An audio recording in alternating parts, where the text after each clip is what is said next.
Hello, all, and welcome to another episode of Here to See the Shelburne.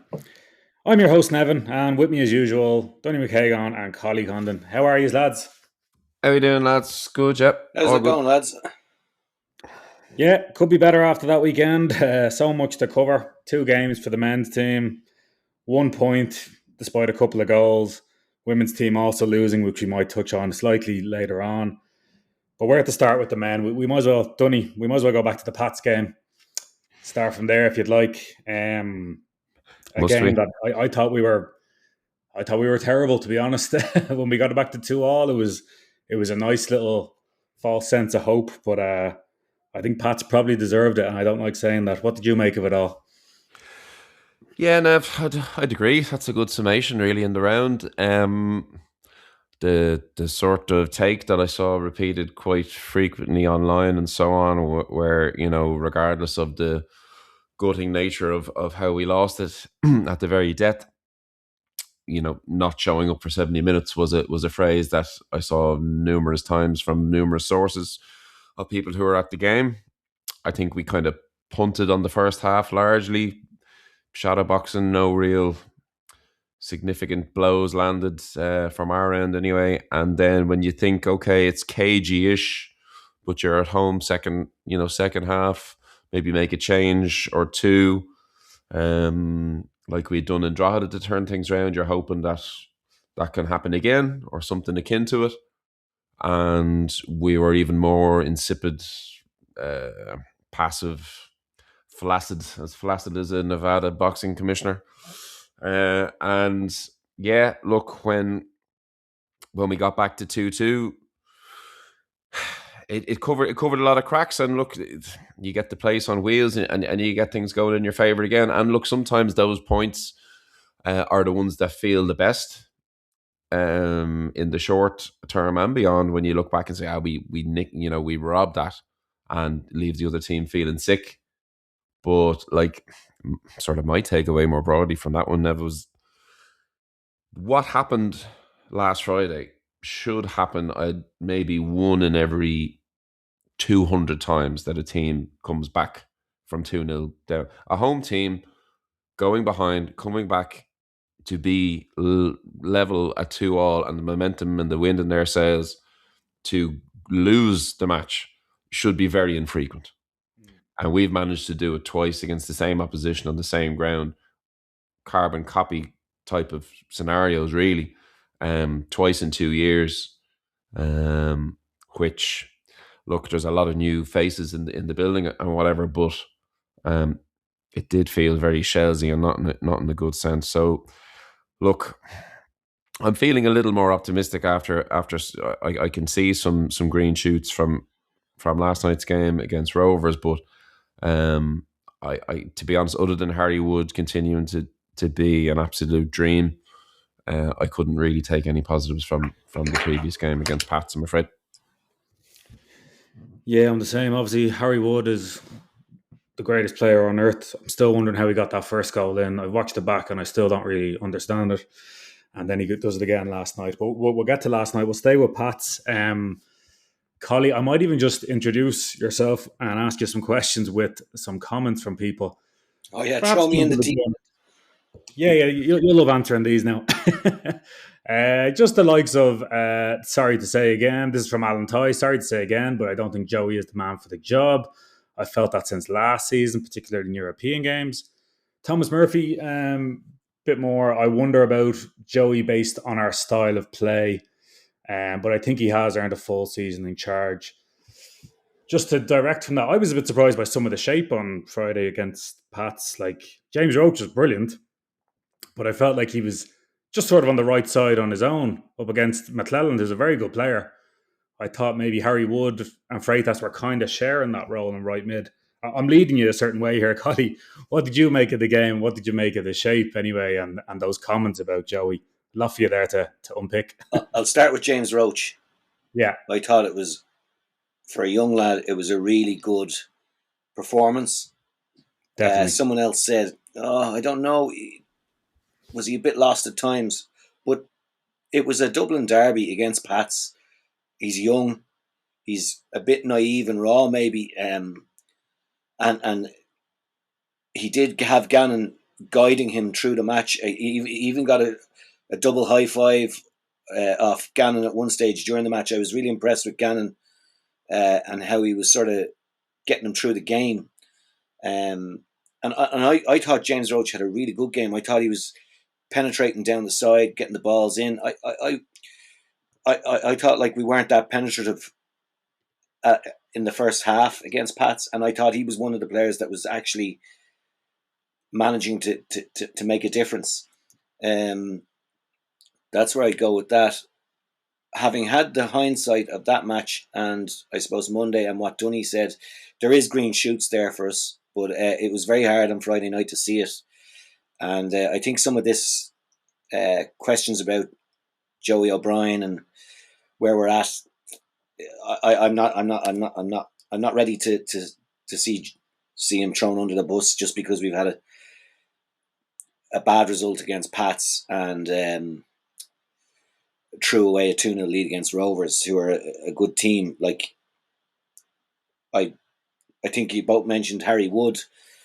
It just came up in our own WhatsApp group. One of the lads, Fran Riley, said if we didn't have Harry Wood, we might be looking at a relegation this year. So the heads are starting to wobble already in a lot of corners of Tolka Park. But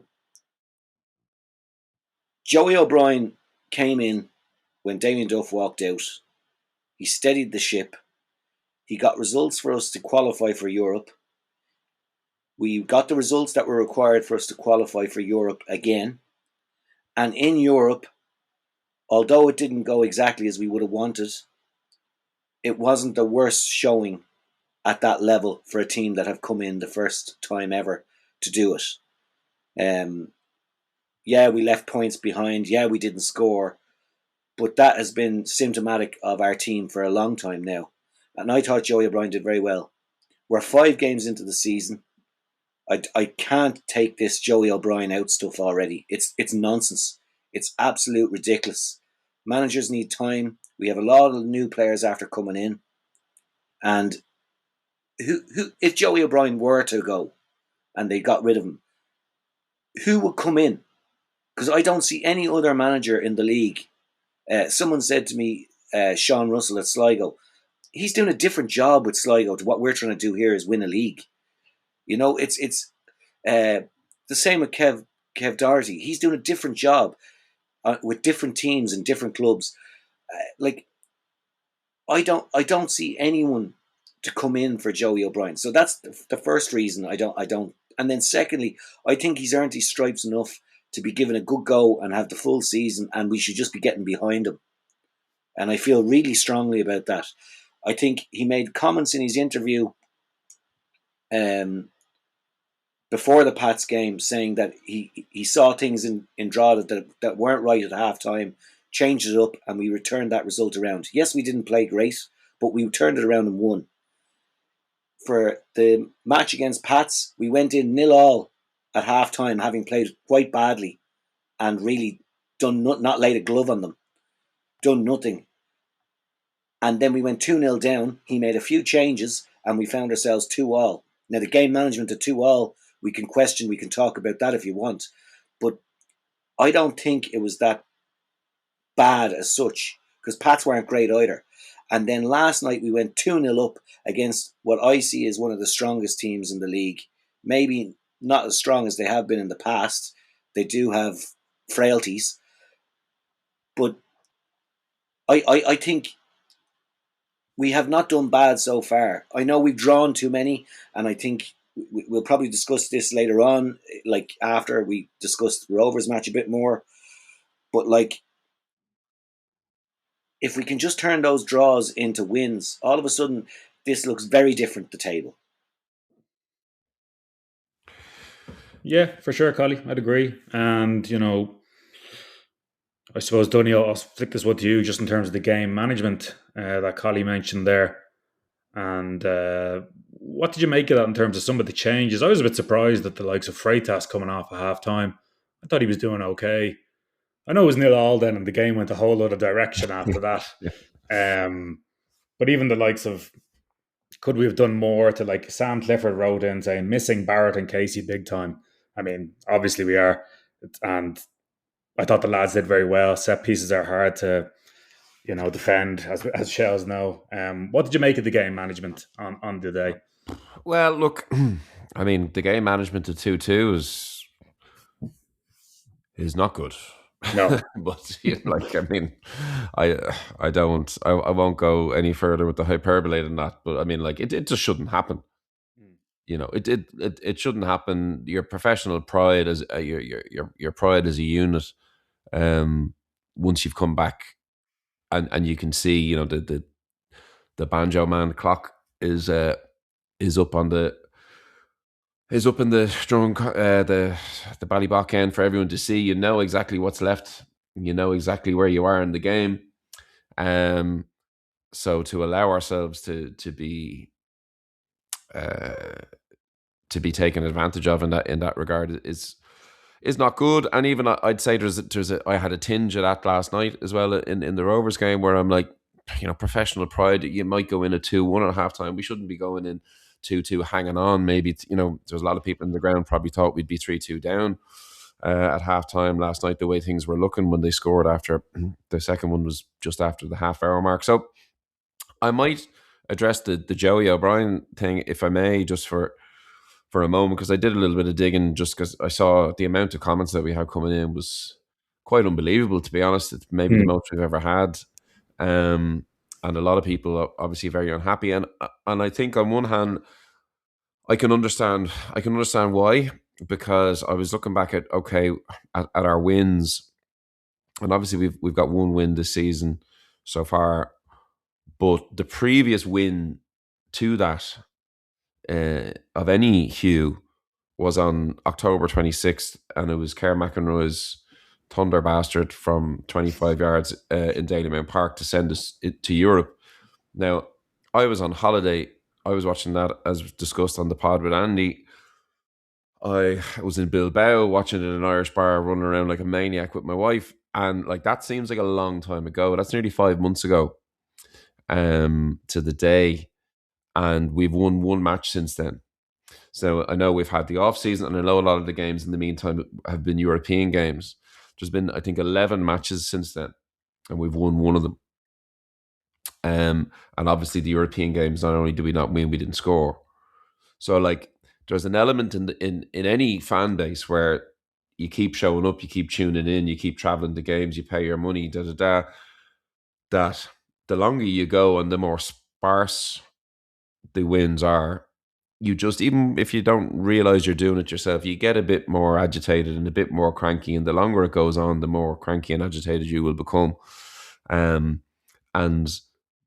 after a capitulation on Friday, I can understand why that it seems a lot more desperate than maybe it is in reality, because I went a bit further back then and I looked, okay, well, leaving out the other games and other competitions, Joey O'Brien has been in charge for 19 league matches since he took over.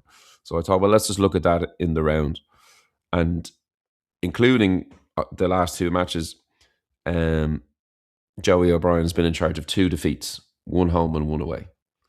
So Joey's only ever lost 1 home match in the league, and that was to Pats the other night. In the manner in which we've discussed it. The other one was the Monday night game against Strahda, at the end of the previous season, before we went on the winning run, actually. So he's got 9 wins, 8 draws, and 2 losses from 19 matches. I extrapolated that out, if I may be so bold. That's 35 points. It's almost exactly half a season. It's 2 games more than if you double 19, you 38. That's 2 more than a full season. So I took away the 6 points, and if he were to double what he has gotten with 9 wins, 8 draws, and 2 losses, we'd have 64 points now at the end of the season. Shamrock Rovers won the league last year with 66, and we won the league the year before with 63. So I'm not saying everything is rosy in the garden and everything's fine, but if you're going to call for a manager's head, you probably need better stats than that to back your point that his league management is champion winning level results to date. He's obviously, as everyone will do, get things wrong from time to time. He's obviously dealing with, I think we can probably call a crisis of some description with injuries. And the start of the season hasn't been great. And when you're not winning, that gap of 5 months without a win, or with only one win in 5 months, particularly when you're not winning at home, this is what will sort of wear down the crowd as well. We've now played 3 matches at home and we haven't won one. And that's where you put your face as manager of the football club, and all the players too, in the frame in front of the majority of the audience that are there to support you and watch you. And if they show up and feel that they're not seeing many victories, then that's why people might turn. But I'd be more encouraged, as I said, by what I saw against Rovers in parts. And look, I certainly feel that Joey's probably earned, at the very least, the entire season here to ride out this injury situation and to try and see if he can. Remember, we went on an unbelievable run towards the end of last year under his tenureship, and with, I think, a probably slightly weaker squad than what we have now, if everyone were fit in an ideal world. So I think we need to stop with the hyperbole a little bit. And on that point, lest I forget, and I'll pass it over after this, I've seen a lot of it as well, and I understand people have, are quick to anger after a result, particularly like Fridays. But like, I've seen some not only calling out of Joey, but the sort of individual calling out of players, like in the response to official club tweets. Everyone can do what they like. I'm nobody's keeper, but I would suggest that commenting on official club posts where the players and the players' families and the staff's families would probably be looking at that, to say that player X or player Y is useless or waste of space. We're down to 10 men when this player's on the field and whatever. I don't know what can be gained by publicly stating that. If you say it in a WhatsApp to your friend when you're annoyed, or over a pint at the end of the night or whatever, that's fine. That's blowing off steam. But doing it in a public way like that, where everybody can see it and fans of other clubs can see it, and that's something that I would have, if I'd seen Pats fans losing the fucking block like they love to do, that gives me fuel. That gives me energy about my own club, and it gets me through the day with the Schadenfreude buzz of it. And I would not want to see us become that, where we just pillory people, individually naming people. I think it has no upside for me, and I would include the manager in that. And I appreciate the people who contacted us and put their name to posts and whatnot. But the stuff on Twitter, I'd sort of view with the more jaundiced eye, and I don't really like that. And I would hope that that's not something that creeps in. Dunny, can I give you a little bit of pseudo mental health advice? Get off that shitbox that is Twitter or X or whatever you want to call it, because that's all it is.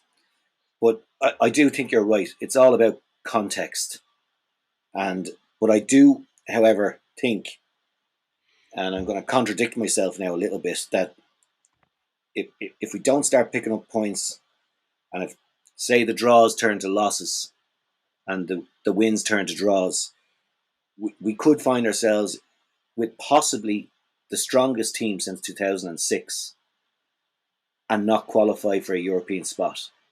But then the context, if we were to win the cup and come fifth or whatever in the league, it's not that bad a season then, because we've ended up with silverware. Joey O'Brien, in my opinion, deserves to have the go at that for the season. And whatever happens at the end, happens at the end. But if he picks up a trophy, I'm happy for him to go another season, even if we don't get into those European spots. But I know we're talking about winning leagues here. And also our expectations have risen dramatically from where it was even 2 years ago. But I think players need 100%. I think players need to take a bit of responsibility too. Like last week I was defending Boydie and I was saying he has something to offer the club. I still think he does, but looking at, you're the stats man, Dunny, you enjoy stats. He now has a goals ratio of 1 goal to 20 odd games, which isn't great for a striker. I know he does an awful lot of donkey work, but if you take John Martin over the 2 games at the weekend, he does that donkey work. He holds the ball up well, and he's getting on the score sheet, and that makes a huge difference in a striker role. But then I don't want to have a go. I think Boydie is trying his best, but I don't think getting on Twitter or whatever social media and putting comments underneath saying, as you said, it, what does it achieve? You know? Yeah, I think like John Martin has the same amount of goals already this season as Sean Boyd got in all of last season. Harry Wood has more than Sean Boyd and got in all of last season, but of course, like last season, very very injury interrupted. And that's the thing. Like if Sean Boyd plays 25 matches this season, I'm sure Sean Boyd will hit certainly more goals than he did last year. And I'd agree with you on the expectations. And this is this is the other side of the coin, I suppose. When you achieve, and we maybe achieve slightly ahead of schedule in 2024, and therefore, and now with a heightened investment in the playing budget, and just the mood around the club being on the up and up. I understand that like people are looking at this year already, and like John Murdoch came on this show last year, lads, and he laid it out very baldly, and I thought it's worth repeating, and it's something that I think about quite frequently. That like if with in the season where 4 qualify for Europe through the league, even someone out of ourselves, Pats, Rovers, Bows, and Derry are missing out every season on that. And that's not to say that 4th will always be good enough for Europe, of course, but via the league. So the problem is, we were in 3rd last year, and talking about that Karen McEnroy goal, which, as I said, seems a long time ago, and us to only win 1 match since then to date. It's no wonder that people are getting a little nervous, because the expectation is that we would finish 3rd, probably in the fan base or above, and that we might actually go toe to toe with Rovers, or whether it's James McLean's quote unquote Derry. And now we've seen basically all of those other 4 teams, Pats, Rovers, Bows, and Derry, have better starts to the season than us. So we're on the back foot already. Our injury list is not getting much better by the looks of it, and that has us on the back foot. So I absolutely understand some panic and some fans staring into the abyss, and the abyss staring back and being like, well, where are we going here? This season seems to be all at sea quite early on. But I'd agree with you. I think the cup.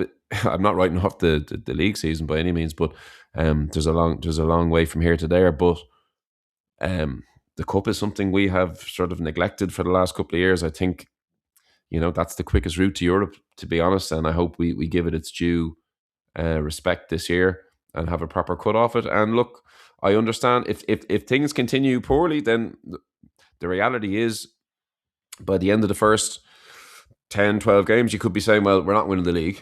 So readjust expectation. And then you think, can we get top 3? Can we get top 4? And that's just going to be the reality. If you have a slow start, it has been proven the reason that we won the league in 2024, we had a very fast start. And that is not what we have here. So there's a job of work to be done for us to win the league. There's no denying it. But that doesn't necessarily mean either that we should, set our trousers on fire and run into the middle of the street screaming. There's probably a medium in there somewhere. Yeah, well said, Dunny and Colly. And Colly, I'll maybe stick with you, and it might be a nice segue into the Rovers game. Just can't help but think about what you said there about a better squad this season. Maybe the team is going through a bit of a transition, and maybe Joey would have, if he had a more. Rob Jones got in touch to say, should Joey have a more experienced number 2 appointed to help him out? Let's talk about last night. A game like last night, going 2-0 up, and I was amazed at how deep we went suddenly. Big crowd at the game, and it's a good Rovers team. You got to give them credit. I thought Lopez, once it went 2-0, Roberto Lopez didn't give us an inch, and different players like that. Collie, what did you make of it last night? Did you think we could have done a little better to hang on to that 2-goal lead? Oh, most definitely. Mm. It could have been 3 before it went 2-1. You know what I mean? But and you always knew Rovers were going to come out after going 2-0 down and have a good go with us. I didn't have a problem with going back to 2-1. It happens. I thought that Rovers were always going to score last night at some stage during the game. But I think it was the second goal and the nature of it that was abysmal. That really was abysmal. And I know, Dunny, you're a big Spiel fan. I think he's a good goalkeeper too. I think he pulled off a great save in the second half. Um, but geez, that was a brain fart moment. I'd love to know what was going through his head when it happened. I'm not a goalkeeper myself, so it'd be unfair for me to criticise him too much. But I felt that under the high balls against Pats, he didn't command the box as well as he had done in other matches. I think last night there was a different lack of commanding of the box to allow that situation to happen, and then the decision to go in when I thought the player was actually moving away from goal, that gave the penalty, just a bad decision. But look, goalkeepers make bad decisions, and it's inevitably a goal. A defender or an outfield player makes a bad decision, and sometimes they get away with it. The goalkeeper never does. So look, it is what it is. Move on from there, and hopefully he learns from it. Hopefully we learn from it. And I the game management though, like if there's only 20 minutes gone and we're 2-0 up, what would you change at that point? You can't go backs to the wall defending a 2-0 lead for 70 minutes either, because you'll come undone against Rovers that way. So I think we had to leave it pan out and see what happened. It just would have been nice to go in at half time a goal up, and that didn't happen. Yeah, I think so. So it actually, when we were 2-0 up, it reminded me of what Pats kind of did to us. I thought Pats could have maybe kicked on Friday night, and they sat very deep and sort of let us get our goals. I felt like we did that for Rovers. The We fear, let them the in. fear of You're right. losing, you know. Yeah, yeah, like Rovers are always going to get a goal for sure. Dunny, I was only saying before Spiel made that mistake, I didn't think he'd been at fault for any goals this season, and then 2 minutes later he did that. So it's I your think he's been fault. good this season. Huh? Yeah, it's all my fault. I jinxed it. We can talk about game management again, Dunny. Maybe I thought Martin was hooked quite soon. No Freitas. I didn't think Boyd did much when he came on. What was your view of it last night? Yeah, just I probably didn't answer your question directly on the sort of changes and so on, but I think we're seeing Joey's Joey's sort of plan to date has been, change early, change often. If it's not working, he's making changes. I think our boy Zeno or Zeno, I need to figure out how exactly he pronounces that, but is the 23rd player, senior player, to play for us this season in 5 games. That's a lot of players, and it means we're obviously, some of them are injury induced changes and whatnot, but it's a lot of shuffling of the pack. And I guess that's probably what he's telling players. He's been like, show me something or someone else will. And, the sort of oft refrain of competition being the best coach and all that stuff. There's certainly no lack of competition. So I think that's just going to be his approach for the time being, until he runs out of players because of injury, that he's just going to keep chopping and changing.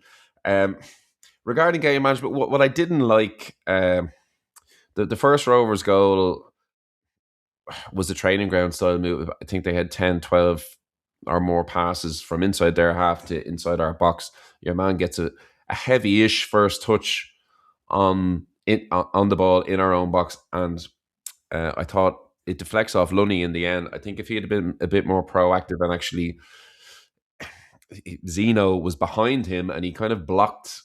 I could, if you look it back, Zeno kind of wants to get and block the ball, and he's sort of impeded by JJ being in the place that Zeno would like to have been to block the ball. Now, there's a difference between getting a full block on the ball and being in front of the ball, and it hits you. It deflected off Lunny. He didn't block it, and had he maybe had a little bit more of a defender's head on him, he probably could have stopped that shot. But okay, they get one, and it's a nice goal. All in all, there's not a huge amount, that you can be too upset with. But I didn't like us after that for the rest of the half. To be honest, I thought we were too passive. I thought, like, even simple stuff. Andy and I would be blue in the face talking about game management last year as well. Like, somebody go down with cramp. Somebody, need to change a sock or a contact lens or whatever. Because after that goal, which was, let me just check, I think it was the 26th minute they have it down as,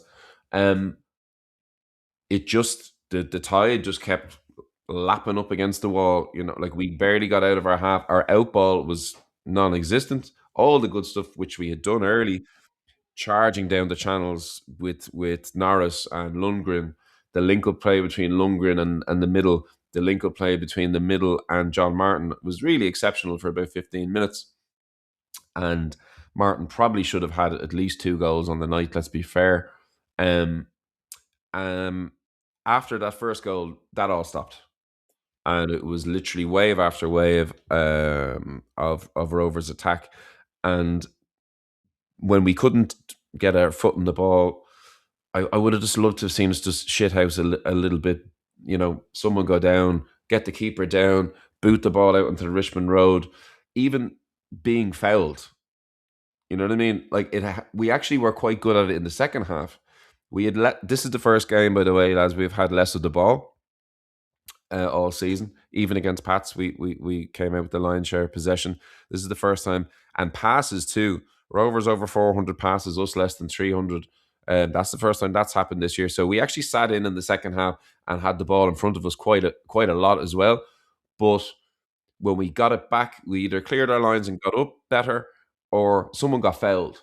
And that just takes the fizz out of the Rovers' advance. And we got to reset, take a deep breath, push the players further up the pitch. You can do that at any time. Dunny, You know what I mean? Sorry to interrupt you. I agree with you. I think you're right, but I think that has crept into football too much at times. If you watch the women's game, Ireland against Holland, I felt when the keeper went down, it actually worked against us and actually allowed Holland put their game plan back in place, and we ended up 2-1 down and losing in the Dutch match. So it can go against you too. And I think Joey was like, just keep playing, lads, get through. You know what I mean? And the players have to step up there and get through the game too. You know what I mean?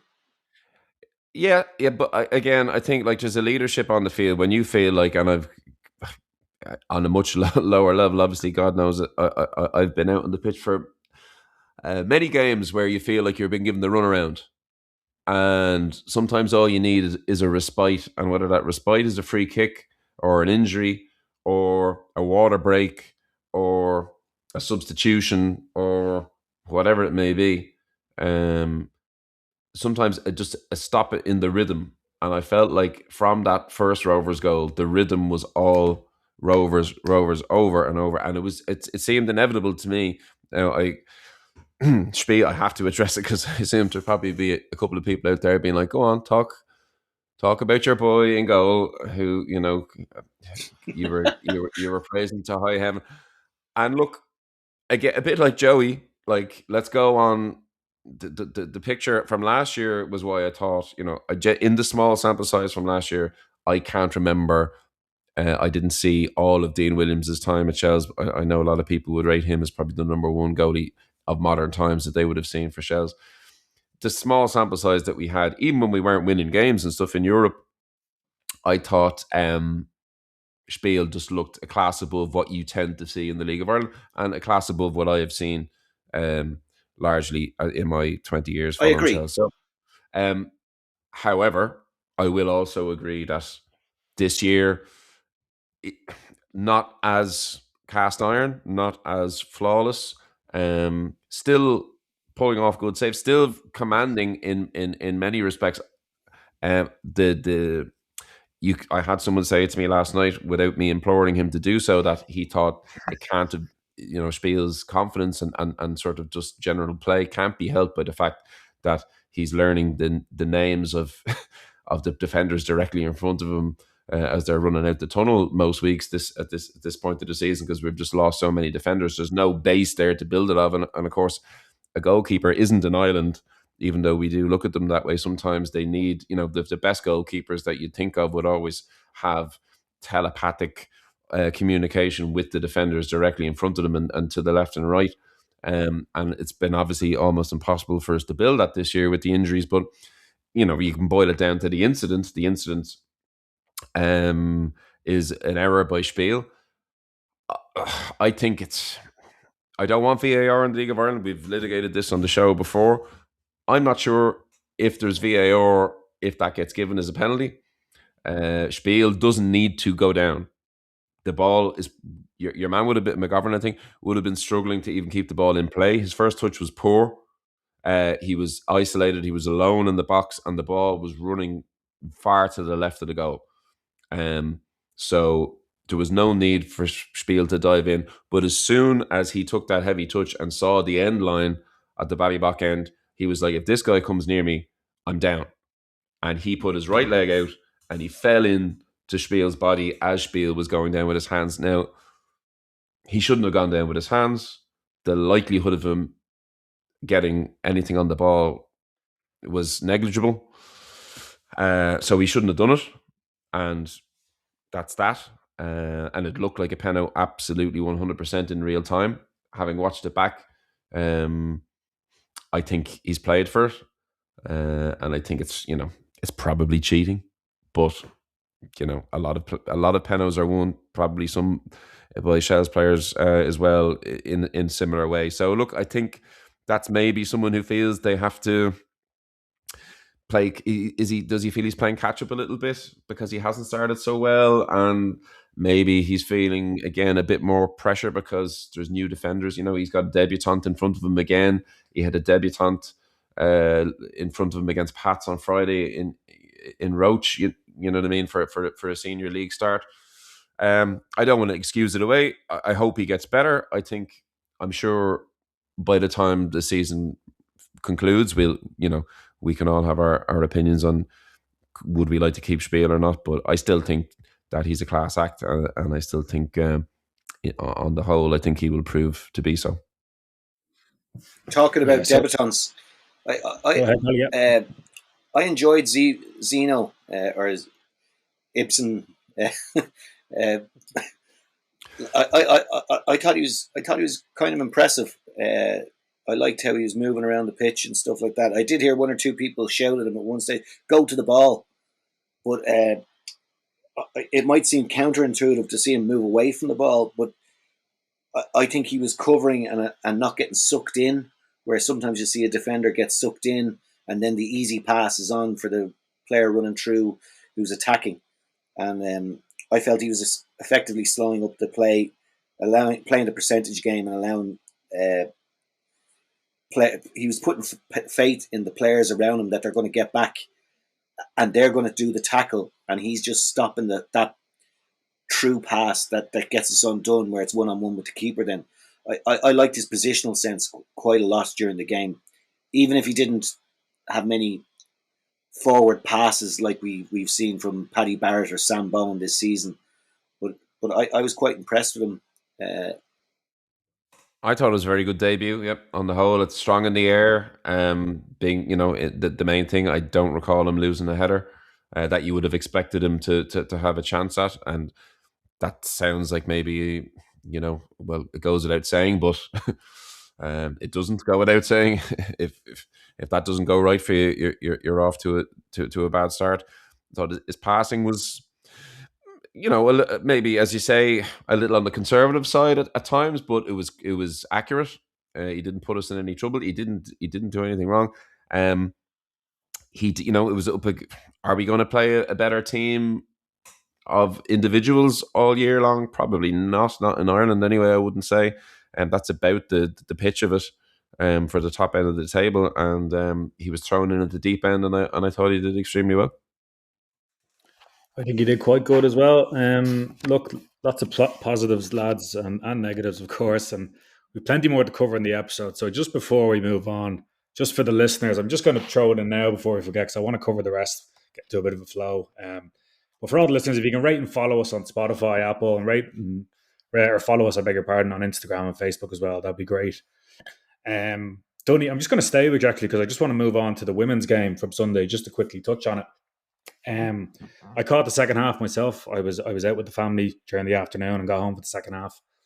That Athlone team are pretty handy. I don't like the look of that pitch down there. It kind of reminds me of Dundalk. It's a big open pitch, and is that an Astro that they were playing on? It's an Astro, yeah. Yeah, I don't like a lot of that, and Athlone probably play to their strengths on that, but they are a very relentless team. They close down everything. They have got something about them. What did you make of it? I thought maybe a 1-0 result from what I saw was fair for Athlone. Yeah, we did miss an open goal effectively Yeah. at 0-0. Unfortunately, Becky Watkins, who I thought was probably our best player, certainly our best new player on the day, had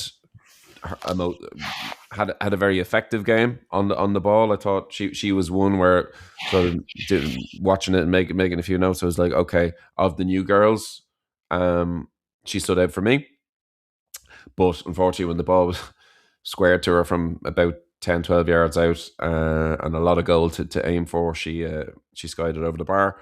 And ultimately, even if it had finished level, it would have gone straight to penalties, being that it was the President's Cup. So look, I said on here last week, lads, that it's nice to watch kind of with the handbrake on a little bit, and not have to be too concerned about the minutiae of the game. But obviously you're trying to look at new players and patterns of play, or anything that sort of jumps off the page, if you will.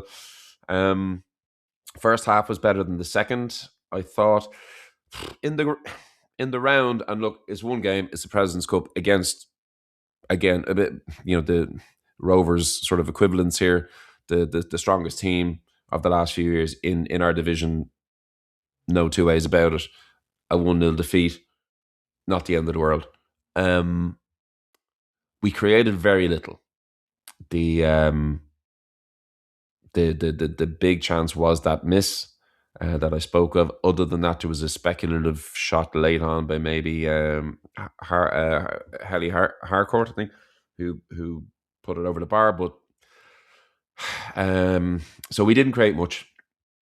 The new American girl up front didn't get much of the ball for her 80 odd minutes that she played. Maya Sanchez in goal, I thought looked like possibly a bit of an upgrade.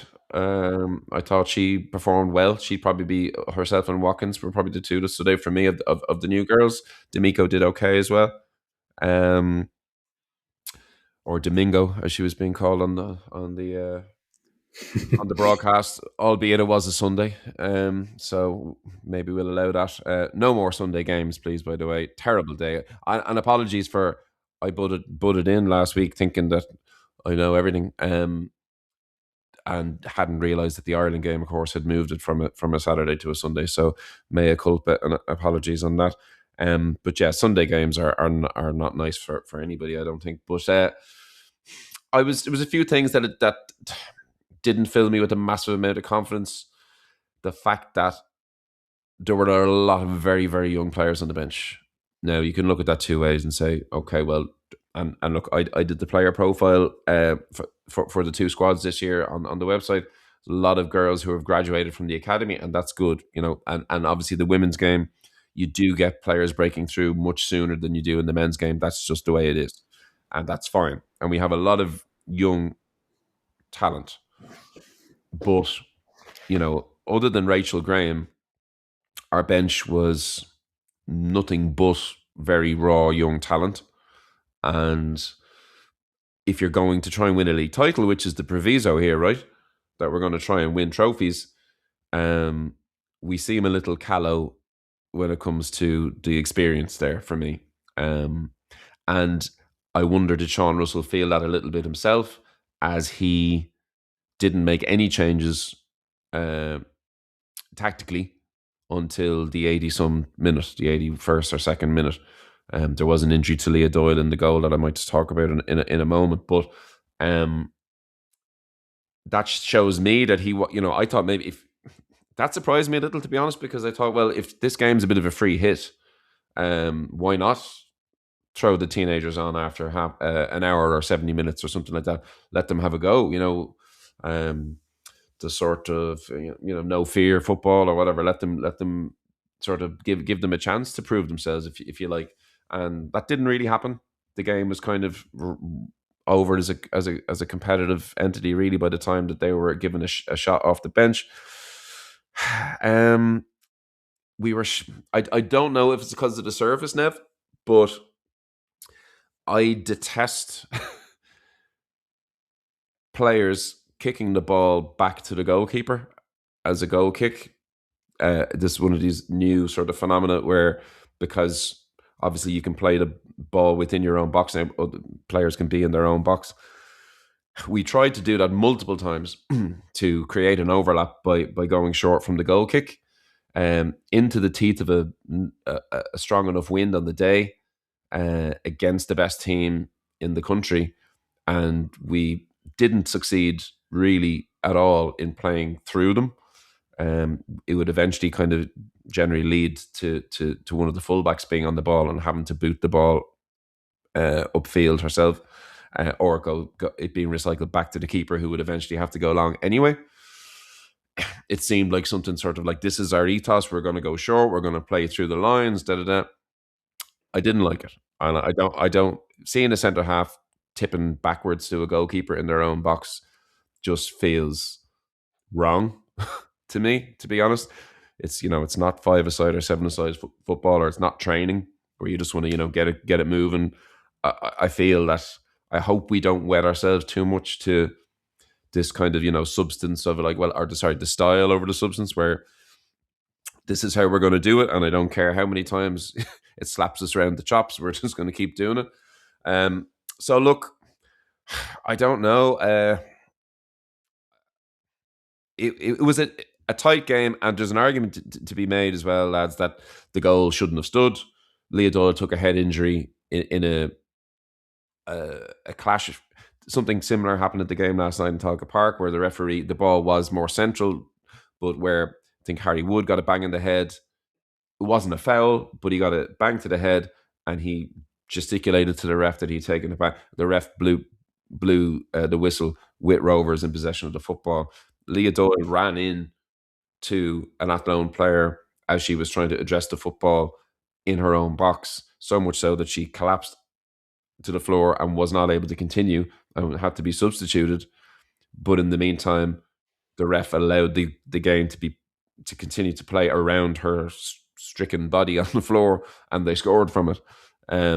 So I'm sure I didn't hear any media with Sean Russell after, but I'm sure he probably would have felt hard done by there, and that maybe the game could have and should have been decided by a penalty shootout and 0-0. So look, there wasn't a huge amount in it, as a 1-0 is a 1-0. But I hope that our ranks don't seem so thin. Emily Craft was nowhere to be seen, wasn't in the squad at all. I don't know what the story is there. I hope it's not an injury. Obviously, we know Kate Mooney's not available for a number of months still. And as I said, I just thought we looked a little callow, a little short on options. Yeah, well said, Dunny. Sorry, apologies. Hopefully, it was just a case of dusting off the cobwebs, and like I said, that was a good Athlone team, and hopefully Sean gets it right this Saturday against his old team, Treaty. I think finished 8th last season, so maybe more of a chance to pick up 3 points there. It's on TG Cahir this Saturday, but do try get down and just let everyone know we do hope to have a women's season preview episode later this week, so do look out for that. Lads, I will just head on back to the men's team because we've 2 massive games again this weekend. And Colly, I'll swing it over to you. I'm going to try use last night as a positive and segue from there. 5,683 at the game. Wood and Martin scoring in both games of the weekend. Wood, I think, was in team of the week again. Rovers bring on some absolutely incredible players, some internationals and stuff like that, and we hold on to the draw. Would you like to see the way we were playing though again? You mentioned about Boyd, maybe.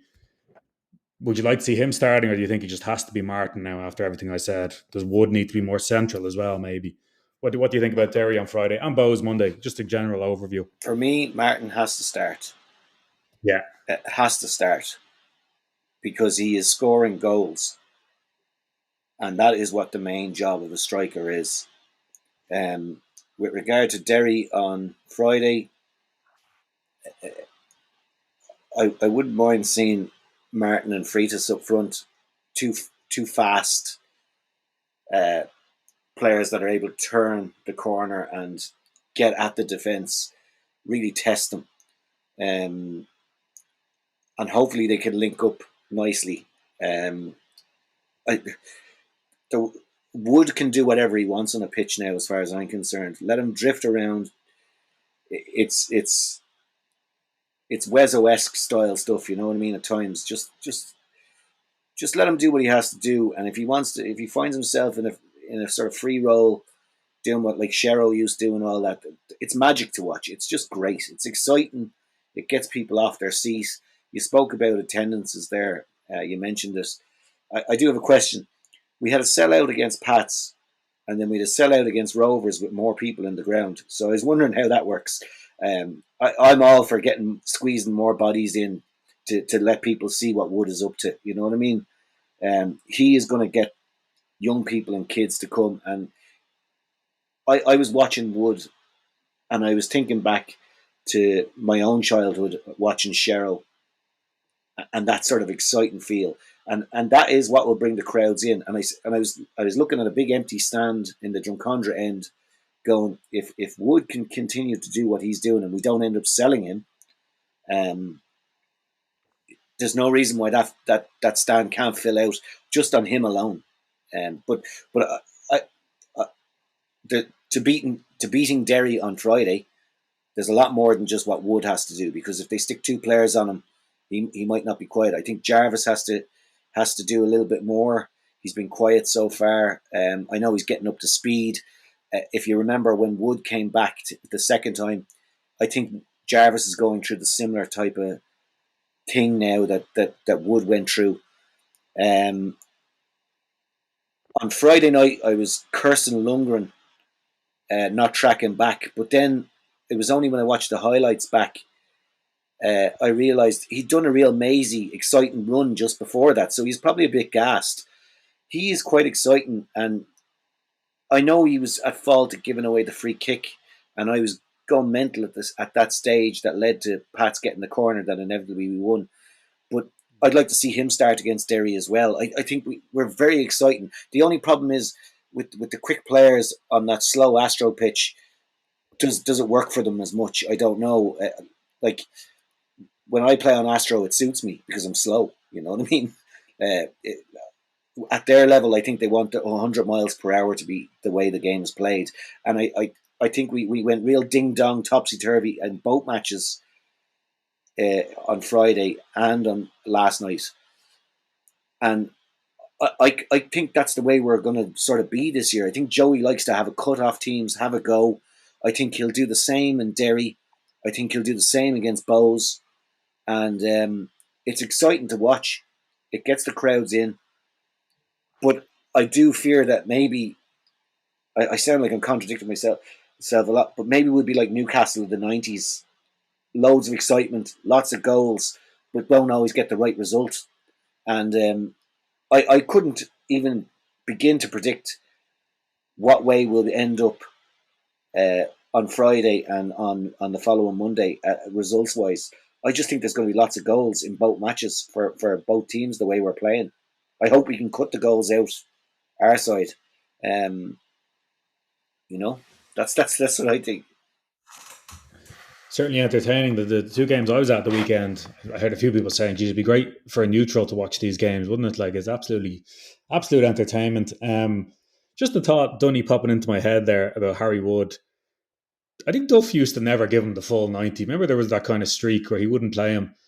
Do you think there's ever a chance of us overplaying him? Like Bose on Monday, we're all Harry has to play. Do you think there's a chance maybe Joey gives him a little rest on Friday just because it's a whole different type of game up there on the Astro? I'd love to think that we had the wherewithal to do that. To be honest, Nev, and I understand. I know my pal Gaz, his dad Sean, used to go insane. He thought he used to write into the show and being like, "There's something." What was he saying? Something suspicious or something sinister about about why Harry Wood was being whipped off after 60 minutes or 65 minutes. Yeah.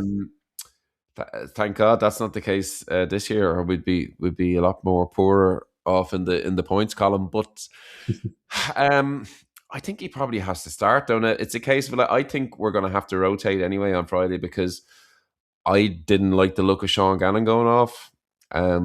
I don't think Sean Gannon is in love with Derry away as a fixture as is. He probably just abhors the sight of an Astro, having played all those years at Dundalk.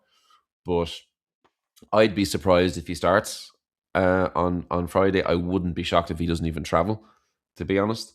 Now therein lies another conundrum then, because I think if you rotate, then I know we have Norris back on the other side, but does that mean you put James Roach in, who of course did very ably in his performance against Pats, I thought, but there you have arguably the best left-sided player in the country, and to put James Roach directly up against him, I think it's asking a lot of anybody. I mean, you could argue it's asking a lot of Sean Gannon's legs as well if you were to put Michael Duffy up against him. So I think we're going to have to plan to combat him.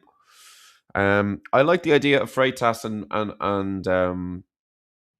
and Martin as well, I have to say, because I think maybe the way to play these guys is from the start, bearing in mind that we do probably have to rotate a bit, is to play on the counter, or to try and at least be swift when we get it, get in behind, get them turned, and Freitas and Martin probably have a bit more of that direct sort of running style than, say, a Sean Boyd. I'd be inclined maybe to holster Sean Boyd until we see where we are with 20 minutes to go. Hopefully, if the game's still in the melting pot, or if we need to get a goal back to tie, say, that's when you maybe unleash him and go a bit more back to front. But from the start, I think you probably put legs in the team. Lundgren was whipped just before the hour mark, I think, last night, after giving, for me, his best display in a red jersey to date. So I think there's plenty for him maybe up in Derry. I thought Dan Kelly was good last night as well. That was very good. Yeah. So we have options in that respect. I would like, Jesus, if we could, after 65, 70 minutes, if we could take Harry out of the firing line. I just worry. I think there's a lot of lads in the team at the minute, guys, who are playing with injuries. I don't think the injury crisis is just the people who aren't available for selection. I think between Kerr, between Jack Henry Francis, and between JJ, those other three sort of midfield. I was surprised to see Kerr start because looking back at when he rolled that ankle on the TV, it looked horrendous. It really did. And I said it to the fella beside me. I wonder, is he getting injections to be playing today? Because if he is, it's an early amount. Now, I have no idea medically what has happened. Hopefully nothing. Hopefully it's just strapping it and he's okay. But I was thinking, if he has to get an injection to play tonight, it's very early in the season to be getting injections. And that's just me now thinking aloud. I'm not saying that is what happened at all. But I think there's a few people, Colly, who are definitely playing with the quote unquote niggle, and I wouldn't be shocked if there's a few cortisone injections going around as well. Obviously, you can't overdo that, but we're in a situation already where, in many respects, it's needs must. obviously you can't be risking long-term health of a player on an Astro, so you just got to go. If Harry's the fittest to actually take to the field, I think he probably will on Friday, and then you just got to reassess on Monday. There's an argument that Monday is a less likely source of points than Friday. I don't know. Derry have been behind in games and come back and won. Just, I always say it about Derry that I feel they're a bit get outable, like that they're a little bit flaky. They're sort of showing that and then coming back and winning this year. And obviously there's a bit of a buzz around the place with the McLean brothers in town and so on. But and as well, look, I see our producer here in the comments as well. Like, if I think it's very unlikely that we're going to keep Harry Wood after the summer. I think it's almost understood that he'll be gone. He's the worst kept secret around now at this stage. Yeah. So almost on some level, I'd be like, look, if we're going to lose him, and look, we love you, Harry, but like, we love the club more. Flog the horse. Yeah, Jerry Maguire, show me the money. Get him out there. Get him out there and if get him to help us to get as many points as possible before we say goodbye. You said about James Roach starting. I wouldn't mind seeing him come in. What really endeared me to him was that tackle that was totally late, probably lucky to stay on the park in some ways, where he upended one of the Pats players in the midfield on Friday night. I love to see that from a player, especially a young player who's just raw and eager. So I wouldn't mind seeing him come in if Gannon's out long term now as well, Yeah, good call. Could be one for Roach to start on Friday. Maybe save Gannon for Monday. But Bowen and Zeno can do the job in the centre too. Yeah, it's we always have Cam and stuff as well. But it's nice to name with all these injuries. I mean, Dunny, I think you said earlier, there's about 23 players or something that played so far this season. Yep. I think that's great coming into these fixtures in many ways. You're not looking at like, I wonder what shape Ali Coote is in. Surprised to see him coming on the wing and then moving central, but at least we have him. He's a great player to have. Just on Monday, Colly, I'll stick with you actually. Bows are on 13 points. I don't think we can be. Oh yeah, they've won the league again. They've won the league. I know they've won the league. Yeah, but every year they win the league this time every year. But no, all seriousness, I think there is a difference to this Bows team to other seasons this year. They seem to be getting something right. I've always thought Rennie is a good manager. You know what I mean? I know a few Bows fans wanted him out, and still want him out. I just don't get it, because he's doing the business now. He's put his mark on that team. They're playing the way I think he envisages the game to be played, and they find themselves top of the table and undefeated, and they're scoring goals, and Whelan is quite exciting to watch. It's just a pity he's in that shirt, Absolutely. Dunny, do you think we can, all honesty, do you think we can stop them on Monday? They got Dawson Devoy called into the preliminary Irish squad, I believe, and players like Whelan, like you said, are top players. But I think we could be clicking now. You never know. I'm trying to put a positive spin on this. What you think for Monday? Yeah, well, obviously, I don't think we can look beyond Friday, and I'm sure Joey won't. As I said, you won't put anyone in jeopardy on Friday or any other day, but you do have to play the sort of field as it lies, and those 3 points on Friday, I feel, are as much in play for us as they are for Derry, frankly, and it doesn't do me any pleasure to say it. I feel that this is probably certainly the best Bows team since we've returned to the Premier Division. I think that's self-evident, really. I think they have the best squad, they seem to have finally sort of struck a balance just around the whole football club about who they are and what they're bringing to a match night. There's a nice balance to the team. They've signed well, a mixture of flair and just bollocks, when it comes to just a bit of steel. So I think we're going to have our work cut out for us on Monday, either way. Whether we go to Derry and win 2-0, or whether we go to Derry and have another fucking crazy game where it's 3-2 or 2-2 or whatever. I think Monday is going to be really, really tough. And obviously it's going to be the last one of this, marathonian 4 game in 10 days slog. So you're just going to have to sort of patch up whoever's left on the battlefield at that point, and send them out and hope that adrenaline and the crowd and whatnot will help us get a result of some description on the Monday. But I think we'd all feel a lot better about whatever happens on Monday, if we roll in off it having done well up in Derry. And please God, if it's a win, then you can look at the Pats thing as a bit of an anomaly, that we threw it away in the last minute, albeit not playing great. And then you've got a creditable performance and a creditable result against Rovers, hopefully a good performance and a good result against Derry, and whatever happens on Monday happens on Monday.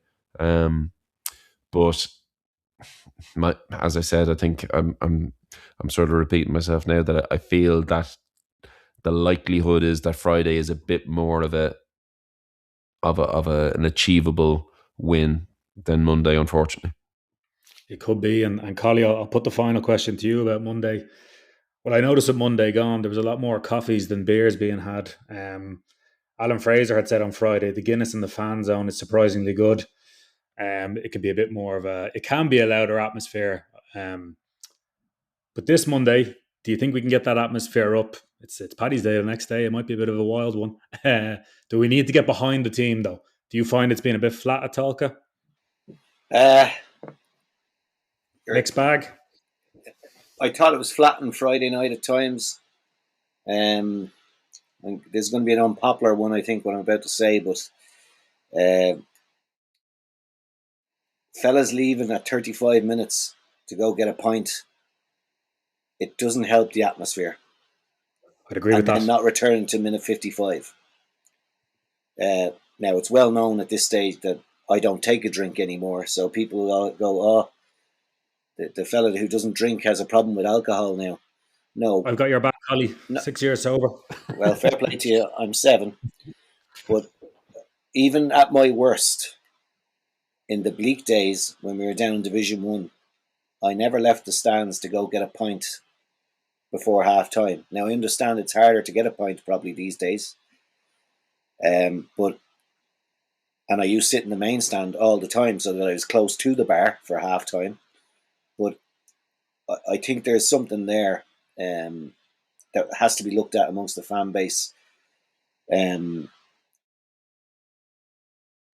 where I think we're losing something, and sometimes some of the biggest scoring periods of matches is the last 10 minutes of the first half, and it's the last 10 minutes of a match, and I see a lot of people leaving the match at 81 minutes, 82 minutes as well to try and beat the traffic.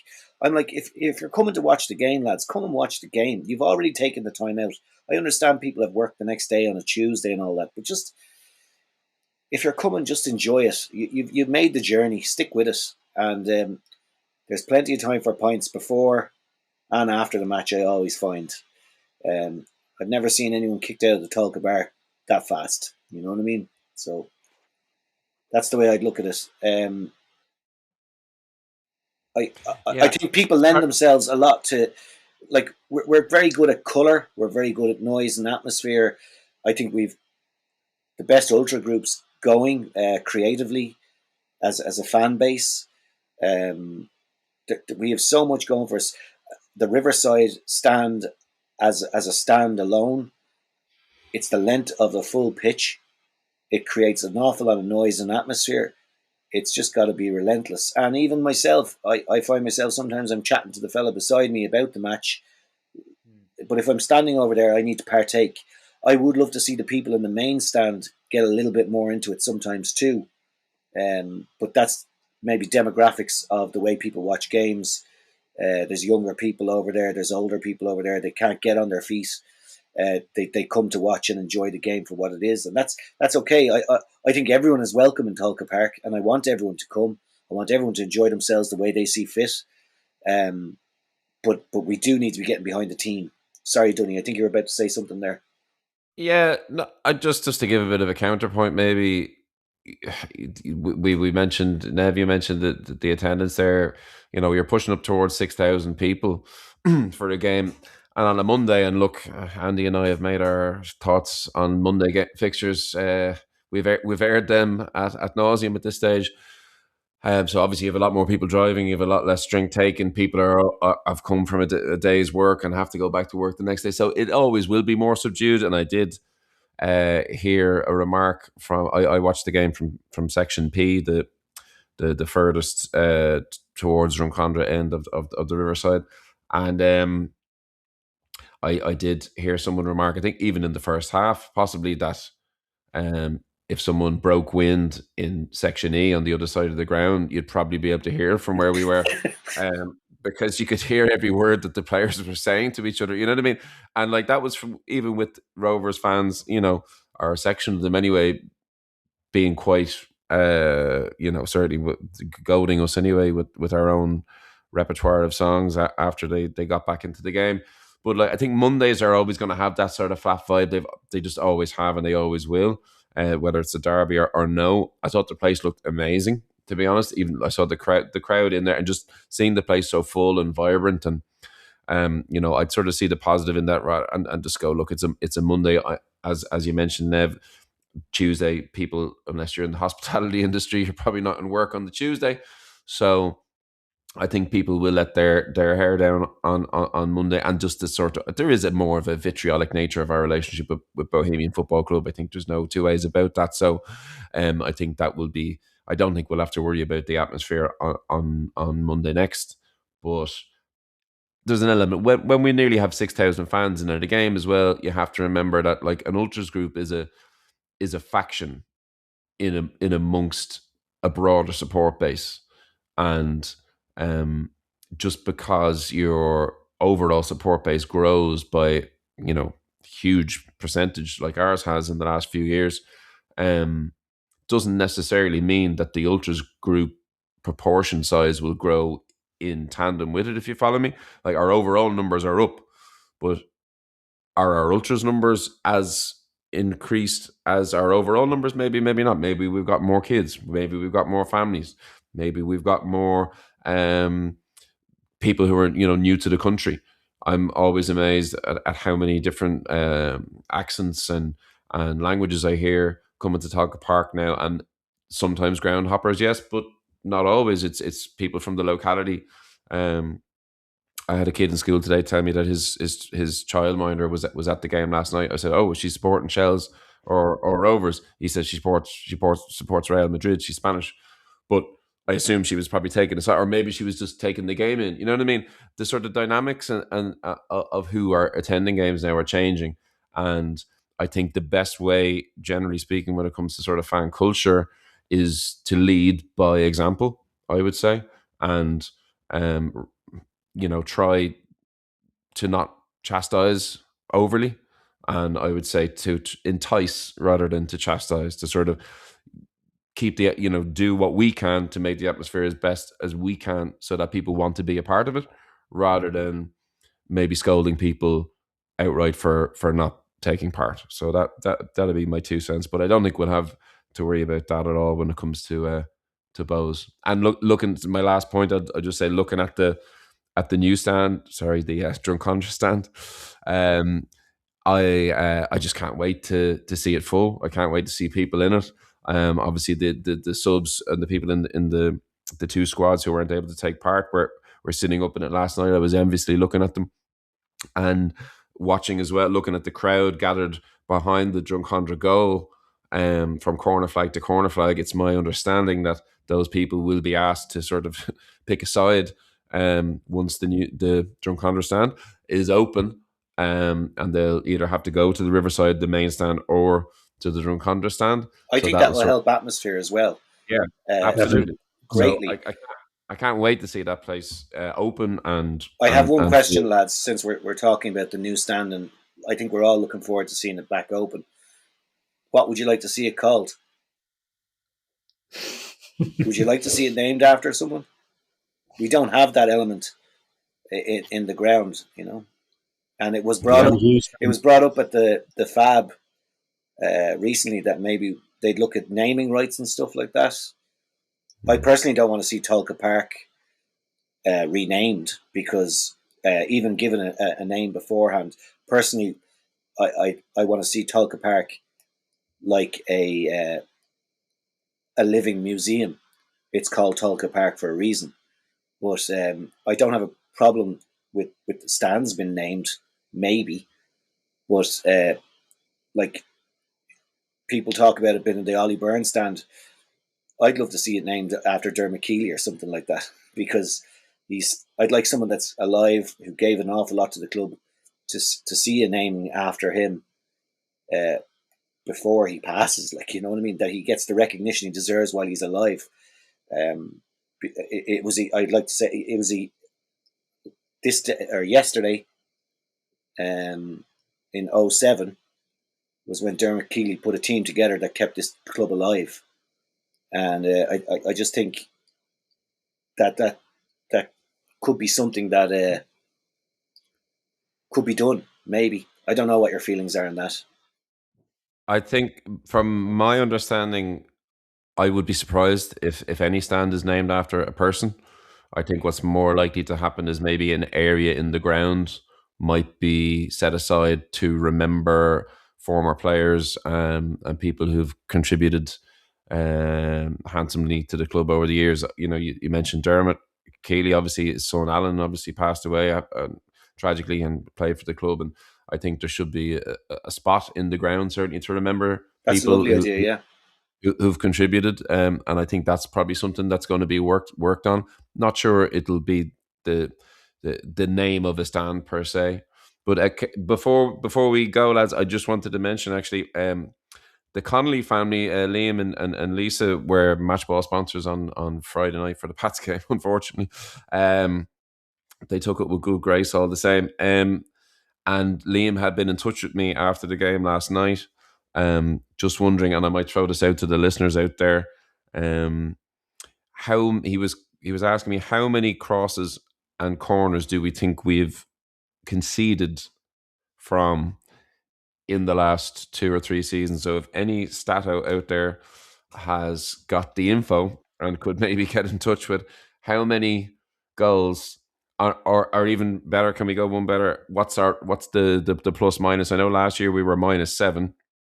What's the overall maybe since our return to the Premier Division on goals from wide crosses or corners? Liam Connolly is eager to know, and frankly, I have a bit of an itch that needs scratching there. I'd quite like to know as well, because I know we were very good last night and didn't concede from a set piece, but yeah, I would like to see if anybody might have a bit of data out there for us.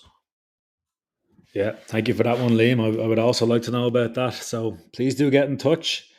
And as mentioned earlier, do like and follow the page and follow us on Apple and Spotify as well, just to repeat myself. Lads, we will wrap it up there. Big weekend ahead. Men's team with 2 games again. The women's team kick off their season against Treaty on Saturday. Can't wait for it all. Up the Reds. And thanks again, lads, for coming on. Cheers, lads. Slán, lads. Slán, lad. Cheers.